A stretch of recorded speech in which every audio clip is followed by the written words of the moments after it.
The Devil One, Daniel Webster by Stephen Vincent Benet. It's a story they all tell in the border country where Massachusetts joins Vermont and New Hampshire. Yes, Daniel Webster's dead, or at least they buried him. But every time there's a thunderstorm around Marshfield, they say you can hear his rolling voice in the hollows of the sky. And they say that if you go to his grave and speak loud and clear, Daniel Webster, Daniel Webster, the ground will begin to shiver and the trees begin to shape, and after a while you'll hear a deep voice saying, "Neighbor, how stands the Union?" Then you better answer, "The Union stands as she stood, rock-bottomed and copper-sheathed, one and indivisible," or he's liable to rear right out of the ground. At least, that's what I was told when I was a youngster. You see, for a while he was the biggest man in the country. He never got to be president, but he was the biggest man. There were thousands that trusted in him right next to God. And they told stories about him and all the things that belonged to him that were like the stories of the patriarchs and such. They said when he stood up to speak, stars and stripes came right out of the sky, and once he spoke against a river and made it sink into the ground. They say that when he walked the woods with his fishing rod, kilol, the trout would jump out of the streams right into his pocket, for they knew there was no use putting up a fight against him. And when he argued a case, he could turn on the harps of the blessed and the shaking of the earth underground. That was the kind of man he was, and his big farm up at Marshfield was suitable to him. The chickens he raised were all white meat down through the drumsticks. The cows were tended like children, and the big ram he called Goliath had horns with a curl like a morning glory vine, could butt through an iron door. But Daniel wasn't one of your gentleman farmers. He knew all the ways of the land, and he'd be up by candlelight to see the chores got done. A man with a mouth like a mastiff, a brow like a mountain, and eyes like burning anthracite. That was Daniel Webster in his prime. And the biggest case, he argued, never got written down in the books, for he argued it against the devil. Nip and tuck, no holds barred. And this is the way I used to hear it told. There was a man named Jabez Stone, lived at Cross Corners, New Hampshire. He wasn't a bad man to start with, but he was an unlucky man. If he planted corn, he got borers. If he planted potatoes, he got blight. He had good enough land, but it didn't prosper him. He had a decent wife and children, but the more children he had, the less there was to feed them. If stones cropped up in his neighbor's field, boulders boiled up in his. And if he had a horse with the spavins, he'd trade it for one with the staggers and give something extra. There's some folks bound to be like that, apparently. But one day Jabez Stone got sick of the whole business. He had been plowing that morning, and he just broke the plowshare on a rock that he could have sworn hadn't been there yesterday. And as he stood looking at the plowshare, the off-horse began to cough, that ropey kind of cough that means sickness and horse doctors. There were 2 children down with the measles, his wife was ailing, and a whitlaw on his thumb. It was about the last straw for Jabez Stone. "I vow," he said, and he looked around him kind of desperate, "I vow it's enough to make a man want to sell his soul to the devil, and I would for 2 cents. And then he felt a kind of queerness come over him at having said what he'd said, though naturally, being a New Hampshire man, he wouldn't take it back. But all the same, when it got to be evening, and as far as he could see, no notice had been taken, he felt relieved in his mind, for he was a religious man. But notice is always taken sooner or later, just like the good book says. And sure enough, the next day, about supper time, a soft-spoken, dark-dressed stranger drove up in a handsome buggy and asked for Jabez Stone. Well, Jabez told his family it was a lawyer come to see him about a legacy, but he knew who it was. He didn't like the looks of the stranger nor the way he smiled with his teeth, They were white teeth and plentiful. Some say they were filed to a point, but I wouldn't vouch for that. And he didn't like it when the dog took one look at the stranger and ran away howling with his tail between his legs. But having passed his word, more or less, he stuck to it, and they went out behind the barn and made their bargain. Jabez Stone had to prick his finger to sign, and the stranger lent him a silver pen. The wound healed clean, and it left a little white scar. After that, all of a sudden, things began to pick up and prosper for Jabez Stone. His cows got fat and his horses sleek. His crops were the envy of the neighborhood, and lightning might strike all over the valley, but it wouldn't strike his barn. Pretty soon he was one of the prosperous people of the county. They asked him to stand for selectman, and he stood for it, and there began to be talk of running him for state senate. All in all, you might say that the Stone family was as happy and contented as cats in a dairy. And they were, except for Jabez Stone. He'd been contented enough the first few years. It was a great thing when bad luck turns, drives most other things out of your head. True, every now and then, especially in rainy weather, the little white scar on his finger would give him a twinge. And once a year, punctually as clockwork, the stranger with the handsome buggy would come driving by. But the 6th year the stranger lighted, and after that his peace was over for Jabez Stone. The stranger came up through the lower field, switching his boots with a cane. They were handsome black boots, but Jabez Stone never liked the look of them, particularly the toes. And after he'd passed the time of day, he said, "Well, Mr. Stone, you're a hummer. It's a pretty property you've got here, Mr. Stone." "Well, some might favor it, and others might not," said Jabez Stone, for he was a New Hampshire man. "Oh, no need to decry your industry," said the stranger, very easy, showing his teeth in a smile.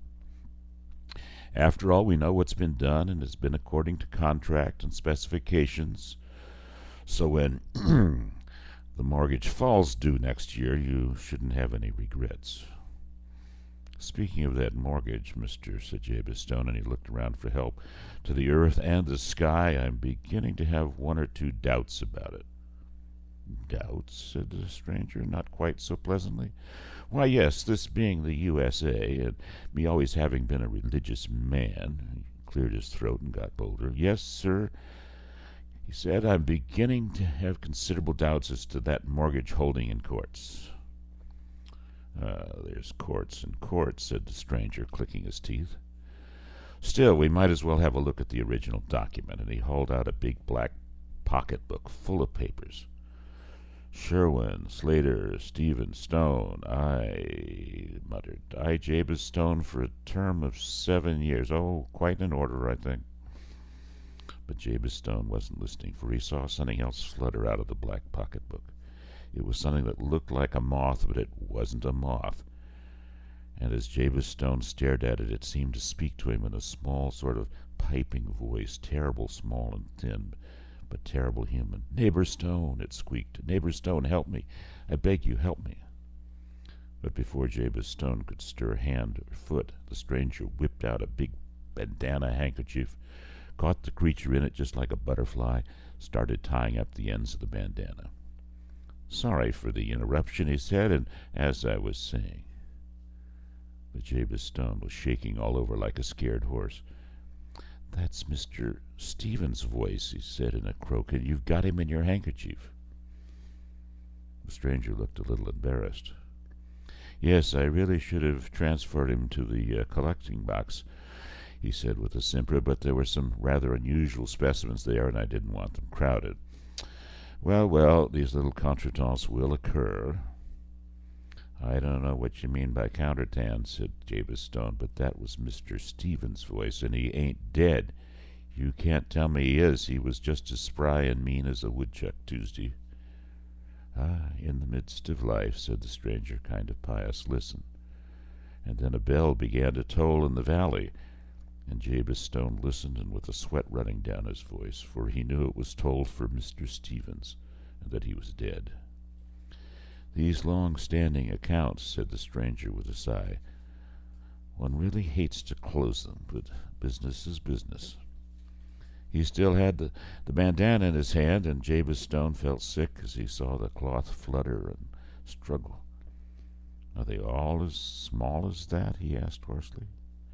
"Small?" said the stranger. "Oh, I see what you mean. Why, they vary."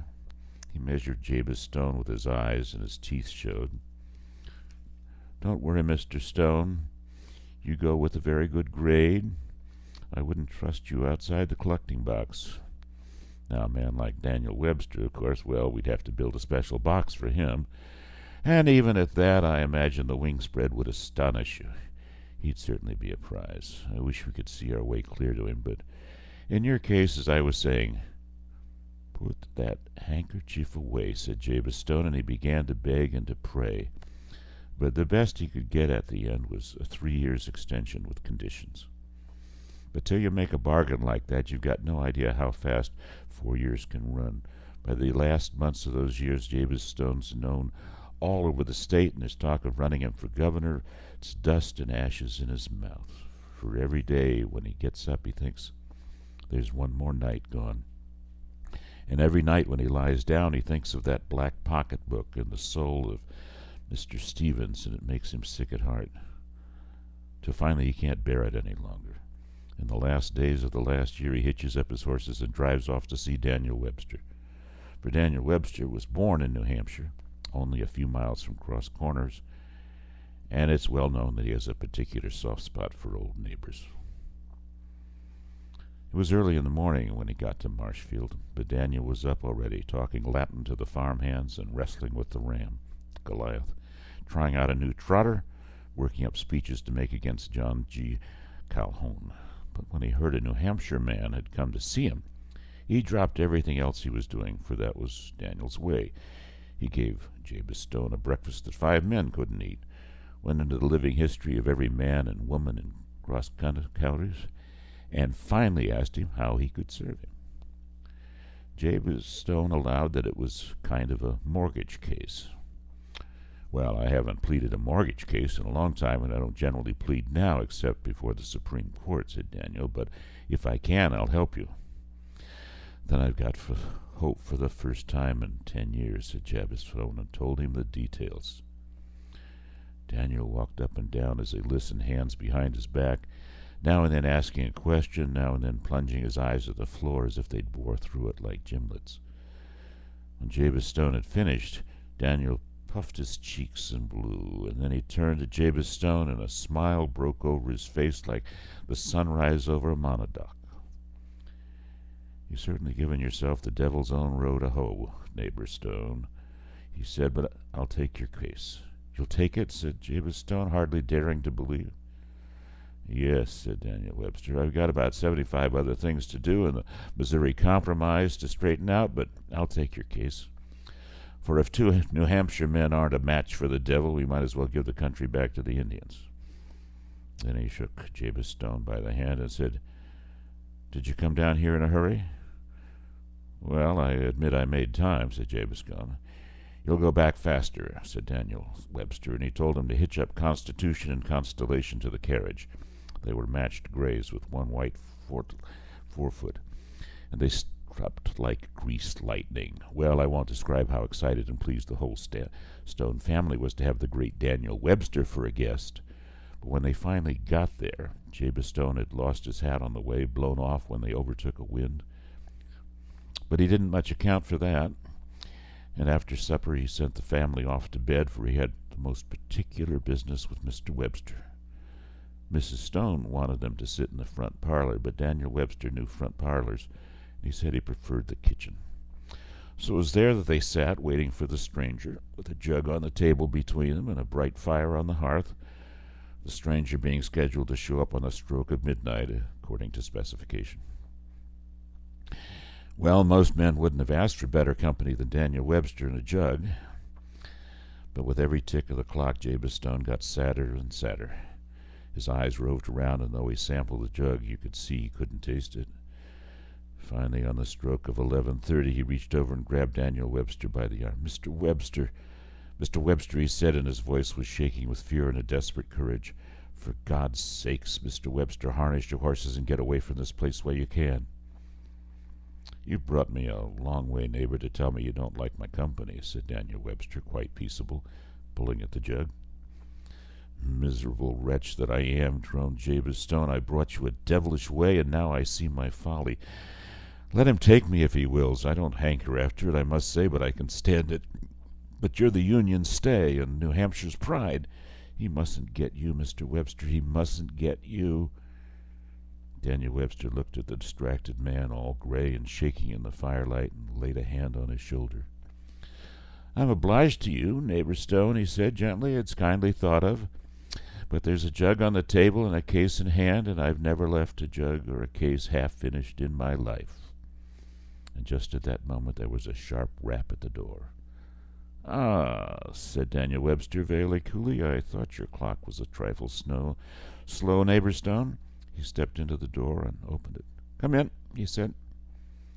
A stranger came in. Very tall and dark, he looked in the firelight. He was carrying a box under his arm, a black japanned box with little air holes in the lid. At the sight of the box, Jabez Stone gave a low cry and shrank into a corner of the room. "Mr. Webster, I presume," said the stranger, very polite, but with his eyes glowing like a fox's deep in the woods. "Attorney of record for Jabez Stone," said Daniel Webster, but his eyes were glowing too. "May I ask your name?" "I've gone by a good many," said the stranger carelessly. "Perhaps Scratch will do for the evening. I'm often called that in these regions." Then he sat down at the table and poured himself a drink from the jug. The liquor was cold in the jug, but it came steaming into the glass.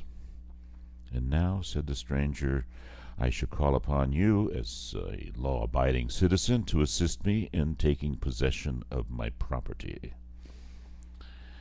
Well, with that the argument began, and it went hot and heavy. At first Jabez Stone had a flicker of hope, but when he saw Daniel Webster being forced back at point after point, he just sat scrunched in his corner, with his eyes on that japanned box. For there wasn't any doubt as to the deed or the signature. That was the worst of it.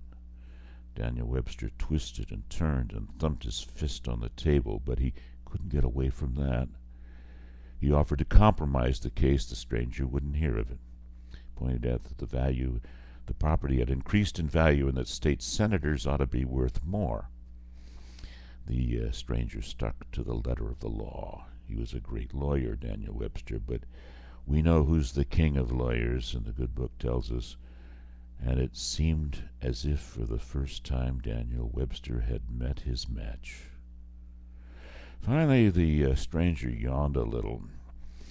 "Your spirited efforts on behalf of your client do you credit, Mr. Webster," he said, "but if you have no more arguments to adduce, I'm rather pressed for time." And Jabez Stone shuddered. Daniel Webster's brow looked dark as a thundercloud.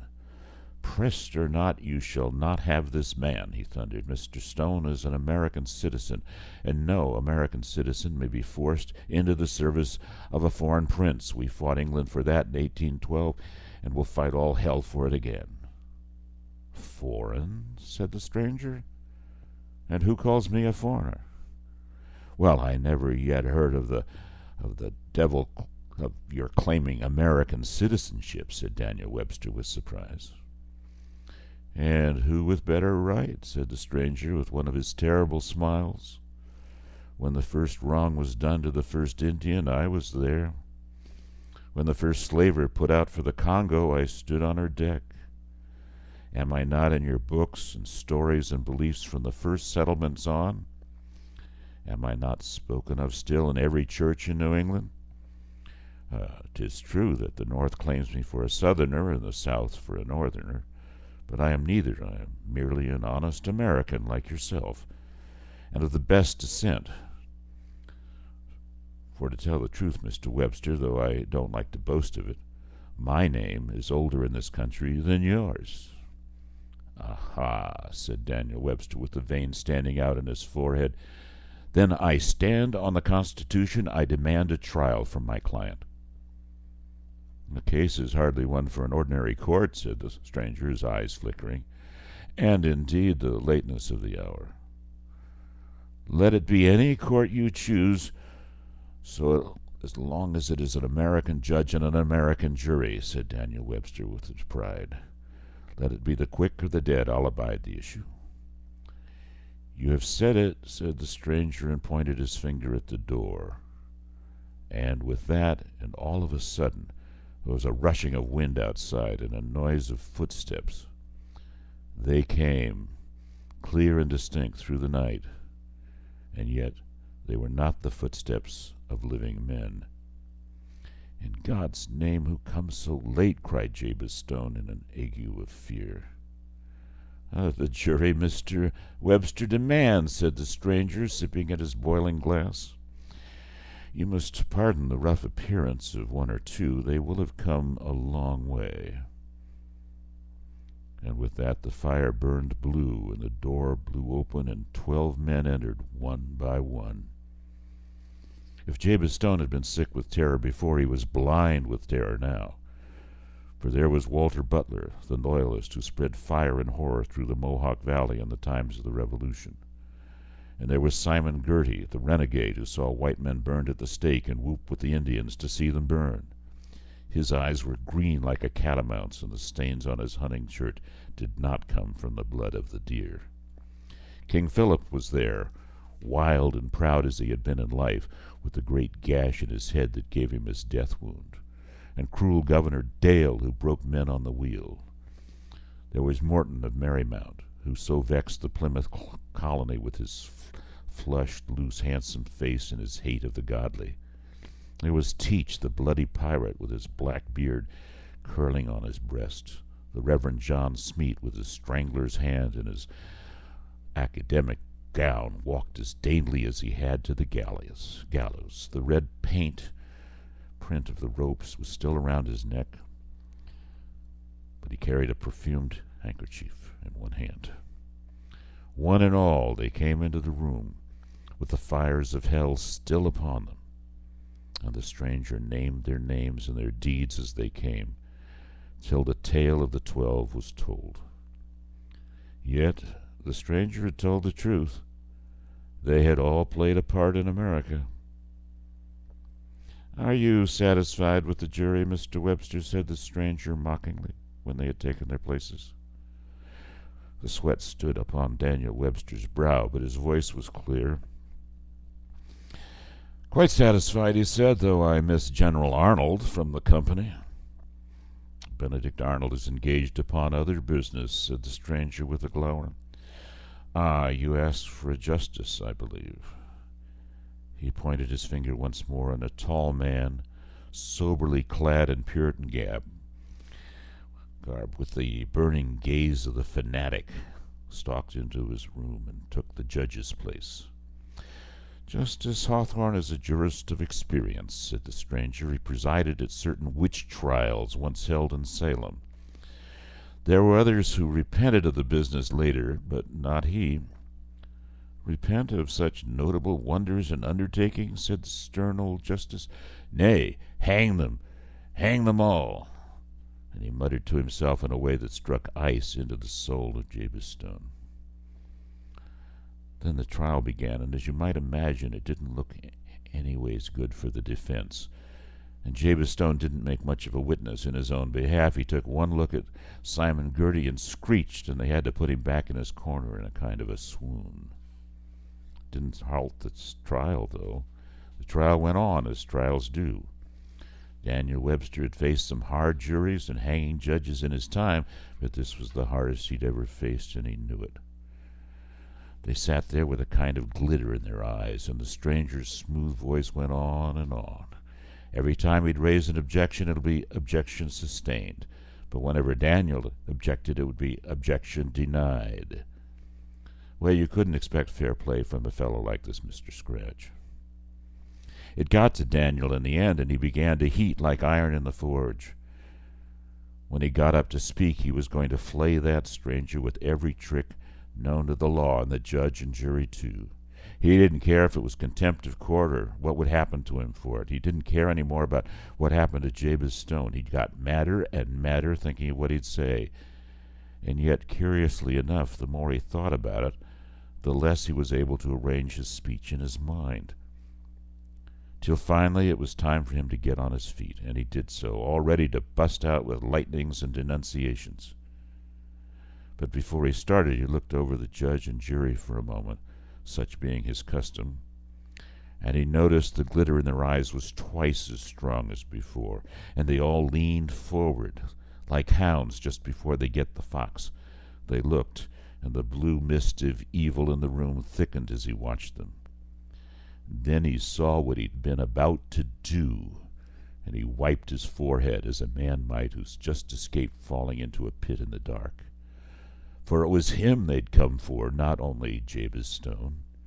He read it in the glitter of their eyes and in the way the stranger hid his mouth with one hand. And if he fought them with their own weapons, he'd fall into their power. He knew that, though he couldn't have told you how. It was his own anger and horror that burned in his eyes, and he'd have to wipe that out, or the case was lost. He stood there for a moment, his black eyes burning like anthracite, and then he began to speak. He started off in a low voice, though you could hear every word. They say he could call on the harps of the blessed when he chose, and this was just as simple and easy as a man could talk. But he didn't start out by condemning or reviling. He was a-talking about the things that make a country, and a man. And he began with the simple things that everybody's known and felt. The freshness of a fine morning when you're young, the taste of food when you're hungry, and the new day that's every day when you're a child. He took them up and he turned them in his hands. They were good things for any man, but without freedom they sickened. And when he talked of those enslaved and the sorrows of slavery, his voice got like a big bell. He talked of the early days of America and the men who'd made those days. It wasn't a spread-eagle speech, but he made you see it. He admitted all the wrong that had ever been done, but he showed how out of the wrong and the right, the suffering and the starvation, something new had come. And everybody had played a part in it, even the traitors. And then he turned to Jabez Stone and showed him as he was, an ordinary man who had hard luck and wanted to change it. Because he wanted to change it, now he was going to be punished for all eternity. And yet there was good in Jabez Stone, and he showed that good. He was hard and mean in some ways, but he was a man. There was sadness in being a man, but it was a proud thing too. And he showed what the pride of it was till you couldn't help feeling it. Yes, even in hell, if a man was a man, you'd know it. And he wasn't pleading for any one person anymore, though his voice rang like an organ. He was telling the story and the failures and the endless journey of mankind. They got tricked and trapped and bamboozled, but it was a great journey. And no demon that was ever fooled could know the inwardness of it. It took a man to do that. The fire began to die on the hearth, and the wind began before morning to blow, and the light was getting gray in the room when Daniel Webster finished, and his words came back at the end to the New Hampshire ground and the one spot of land that each man loves and clings to. He painted a picture of that, and to each one of the jury he spoke of things long forgotten, for his voice could search the heart, and that was his gift and his strength. And to one his voice was like the forest in its secrecy, to another like the sea and the storms of the sea. One heard the cry of his lost nation in it, and another saw a little harmless scene he hadn't remembered for years. But each saw something.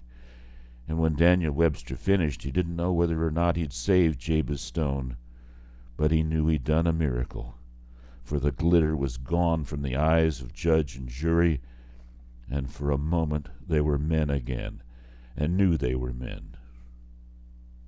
The defense rest, said Daniel Webster, stood there like a mountain. His ears were still ringing with his speech, and he didn't hear anything else until he heard Judge Hawthorne say, "The jury will retire to consider its verdict." Walter Butler rose in his place, and his face had a dark, gay pride on it. "The jury has considered its verdict," he said, and he looked the stranger full in the eye. we find for the defendant, Jabez Stone." With that, the smile left the stranger's face, but Walter Butler did not flinch. "Perhaps 'tis not strictly in accordance with the evidence," he said, "but even the damned may salute the eloquence of Mr. Webster." With that, the long crow of a rooster split the gray morning sky, and the judge and jury were gone like a puff of smoke, as if they'd never been there. The stranger turned to Daniel Webster, smiling. "Major Butler was always a bold man," he said. "I had not thought him quite so bold. Nevertheless, my congratulations as between two gentlemen." "I'll have that paper first, if you please," said Daniel Webster, and he took it and he tore it into 4 pieces. It was queerly warm to the touch. "And now I'll have you," and his hand came down like a bear trap on the stranger's arm. For he knew that once you bested anybody like Mr. Scratch in a fair fight, his power on you was gone, and he could see that Mr. Scratch knew it too. The stranger twisted and wriggled, but he couldn't get out of the grip. Come, Mr. Webster," he said, smiling palely. "This sort of thing is ridiculous. If you're worried about the cost of the case, naturally I'd be glad to pay." "And so you shall," said Daniel Webster, shaking him till his teeth rattled. "For you'll sit right down at that table and draw up a document promising never to bother Jabez Stone, nor his heirs, or his signs, nor any other New Hampshire man, till doomsday. For any Hades we want to raise in this state, we can raise ourselves without assistance from strangers." "Oh," said the stranger. "Oh, well, they never did run very big to the barrel, but I agree." So he sat down and drew up the document. But Daniel Webster kept his hand on the coat collar all the time. "And now, may I go?" said the stranger quite humbly, when Daniel seen the document was in proper and legal form. "Go?" said Daniel, giving him another shake. "I am still trying to figure out what I'll do with you. For you've settled the costs of the case, but you haven't settled with me. I think I'll take you back to Marshfield," he said, kind of reflective. "I've got a ram there named Goliath that can butt through an iron door. I'd kind of like to turn you loose in his field and see what he'd do." Well, with that, the stranger began to beg and to plead, and he begged and he pled so humble that finally Daniel, who was naturally kind-hearted, agreed to let him go. The stranger seemed terrible grateful for that, and he said just as they were friends he'd tell Daniel's fortune before leaving. So Daniel agreed to that, though he didn't take much in stock in fortune-tellers ordinarily. But then naturally the stranger was a little different. Well, he pried and he peered at the lines in Daniel's hands, and he told him one thing and another was quite remarkable, but they were all in the past. "Yes, all that's true, and it happened," said Daniel Webster, "but what's to come in the future?" The stranger grinned kind of happily and shook his head. "The future's not as you think it," he said. "It's dark." "You have a great ambition, Mr. Webster." "I have," said Daniel firmly, for everybody knew he wanted to be president. "It seems almost within your grasp," said the stranger, "but you will not attain it. Lesser men will be made president, and you'll be passed over." "Well, if I am, I'm still Daniel Webster," said Daniel. "Say on." "You have 2 strong sons," said the stranger, shaking his head. "You look to found a line, but each will die in war, and neither reach greatness." "Live or die, they're still my sons," said Daniel Webster. "Say on."